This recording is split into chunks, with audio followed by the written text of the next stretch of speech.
This story I'm about to share with you just goes to put it into perspective at how unimaginable and unthinkable it is that Deion Sanders did what he just did. I can't even believe I'm about to say this. Maybe the craziest part about this is that Deion's only been there for what, a week?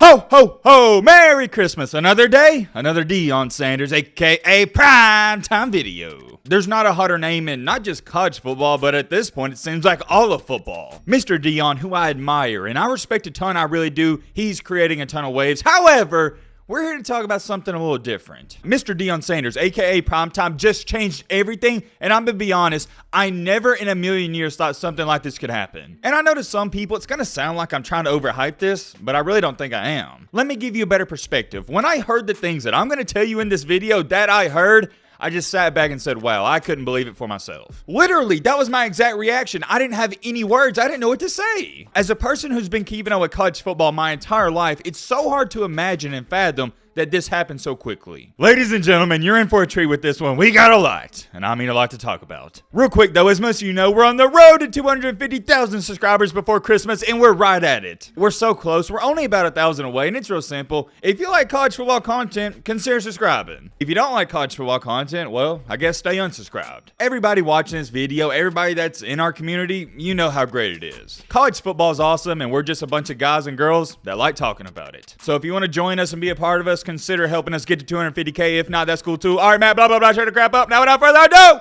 let's get into it. Oh yeah, real quick, I don't think y'all mind. Somebody wanted me to talk about this. They tweeted it at me, and I thought it was funny. So y'all all know Lane Kiffin, right? He's one of the biggest trolls on Twitter. Well, apparently there was a list made about the top 25 head coaches with the most and least swagger. And at number 1 on the most swagger, coincidentally enough, Deion Sanders was at number 1 and Lane Kiffin was at 2. And I'm not complaining about this. Y'all know I'm an Alabama fan, but how is Nick Saban at 5? I'm not too sure about that. Maybe when he was younger at Alabama, yeah, but he's getting kind of old. I wouldn't say that. I guess you could say Nick Saban does have swagger, but that's besides the point. The point is, as you can see at number 1 on the least swagger, Brian Kelly, the head coach at LSU, he holds that spot. And the reason I'm even bringing this up is because Lane Kiffin quote tweeted this, tagged Deion Sanders, tagged Brian Kelly, and said congrats.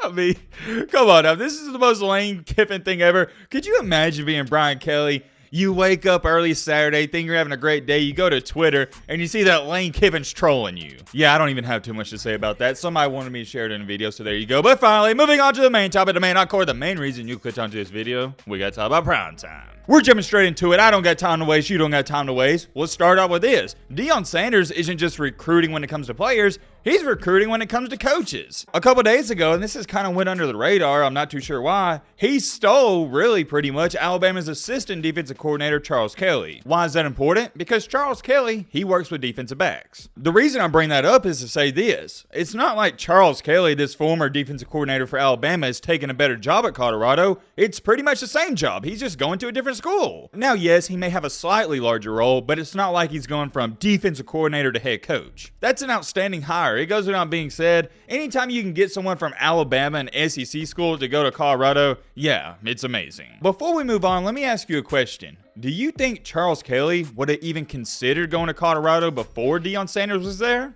No! I'm sorry, I had to answer the question for you because the answer should be no for everybody. Ladies and gentlemen, what do we like to call that? Say it with me now, the Deion effect. Or the primetime effect, whichever one you want to say. To go along with that, at the offensive coordinator position, he got Kent State's head football coach to leave a head coaching job just to be the offensive coordinator. Think about that. Not every day you see a head coach leave to take a lesser role. I get it, Colorado's a bigger school, bigger brand than Kent State, but you still don't see it a lot. Giving you a little context about this offensive coordinator, he runs an up-tempo type of offense. And by the way, in this year, 2022, Kent State had the 44th best total offense in the entire country. Not too bad. You got to think about it. We're talking about Kent State. This is a non-Power 5 school. They ranked in the top 50. In the year before that, I believe they was in the top 30. Pretty big additions if you got to ask me. But wait a minute. Whoa. Hold on. Check this out. Nobody talks about this, but like I said, it all falls in line with the Deion effect. When you bring in Deion, it's not just, okay, this is a good head football coach or what you think is going to be a head coach.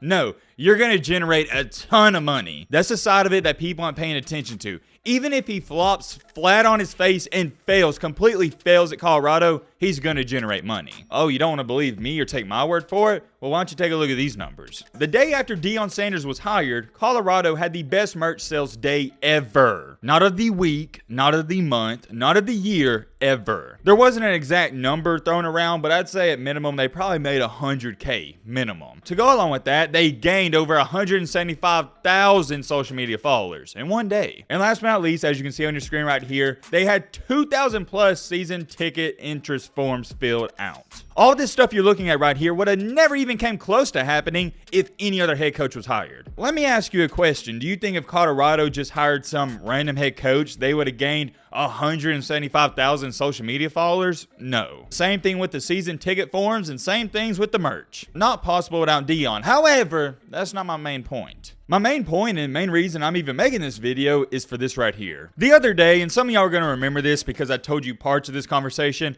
I was talking to a 4-star recruit that is currently committed to Michigan. I'm not going to tell you his name. I'm not going to tell you what class he's in. All I can tell you is that he's committed to Michigan. I do talk to a lot of these 3, 4, and 5-star recruits here and there, and we just have everyday conversations like anyone else would have. Just kind of chop it up here and there. Sometimes they give me insight. If I have any questions, they always let me know what's going on. That's besides the point. Anyways, continuing along, I was talking to this guy, once again, the Michigan commit, and he said this. And it shocked me. He said, Matt, with all this stuff going on with Deion, it's absolutely crazy. I said, yeah, it is, and we talked and shared our opinions on the situation, and then what he said next, that's what had me thinking. He stated, you know, I never once even thought or even would imagine I would consider going to Colorado football. They never even piqued my interest, but now with Deion there, it does interest me. He said word for word, if Deion Sanders reached out to him, he would at least consider it. He didn't tell me he would flip his commitment from Michigan and go to Colorado, but he would at least think about it because that's how much he respects and just admires Deion as much as me. You got to think about it. All of these kids, all these players, they love Deion. He told me that, and I just kind of sat there on the phone and I didn't know what to say. I was just kind of thinking about it. I was going, well,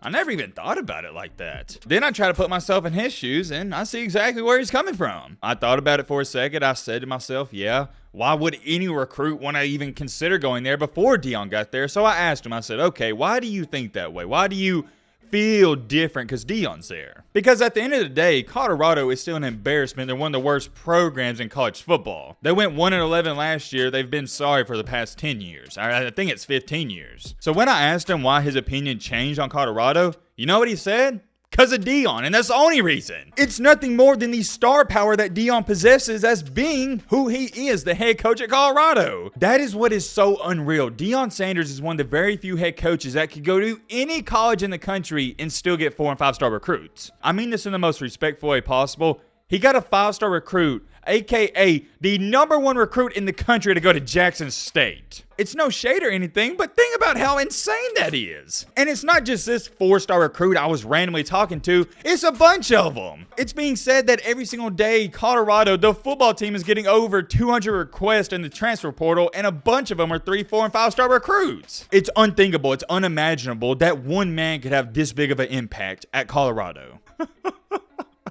I can't even believe I'm about to say this. Maybe the craziest part about this is that Deion's only been there for what, a week? He's just getting started. We're just seeing the very beginning stages of what's about to come. I love it, man. I do. Anytime we can get more parity in the sport of college football, sign me up. And also, I did want to share that story with you because it piques my interest that now kids are considering Colorado. I'm very curious. Let me know your thoughts down below. But